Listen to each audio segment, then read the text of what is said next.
everybody, this is Mr. Song is Awesome with a list of my top 10 favorite Sly Cooper bosses. These bosses will be ranked based on their backstory and how much I enjoyed their actual battles. If you do not want to be spoiled on this amazing series of games, please stop watching until you have played them, or do something else. Also, this is my personal favorite list, so don't be surprised if some of your favorites don't make it.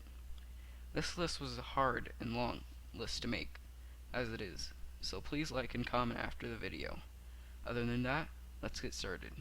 The bosses in Slide 2 had a lot of development going towards them, due to most of them having 2 episodes dedicated to them to find out what each member's part was in this whole illegal spice operation to brainwash Paris.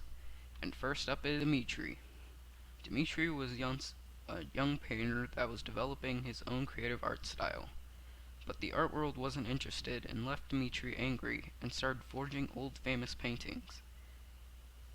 He then held a nightclub in Paris where literally everyone would go to, and was a perfect place to sell the illegal spice.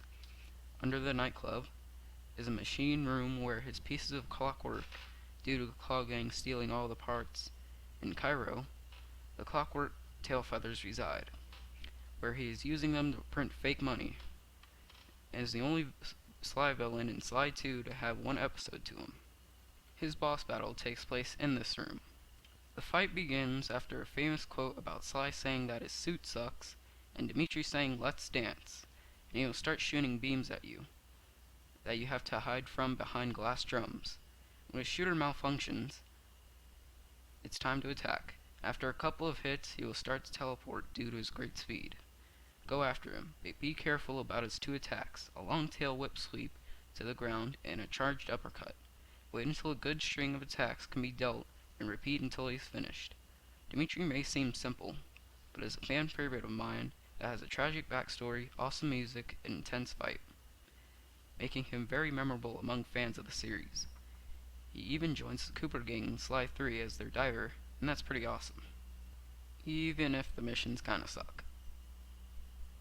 The first Sly game had some interesting and varied bosses, from a fat frog jumping after you to an alligator using rhythm to beat her. And the first of 3 of them on this list is Mugshot.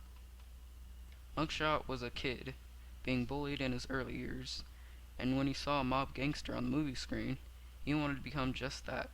So he trained for the rest of his early years, getting strong so he could become his dream.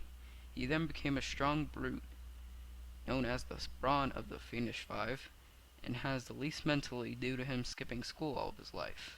The fight with him is in a giant replica of his face, and you enter through his mouth elevator, which is really cool.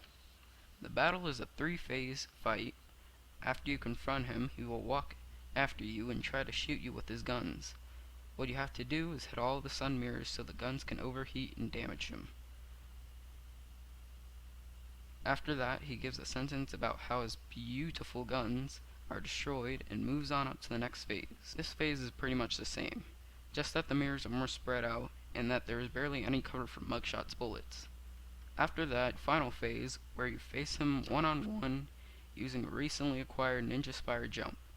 What you have to do is hit all the mirrors around him, but you have to get there quickly before he fires and make sure to hit the mirrors after he shoots, or else he'll shoot it back around.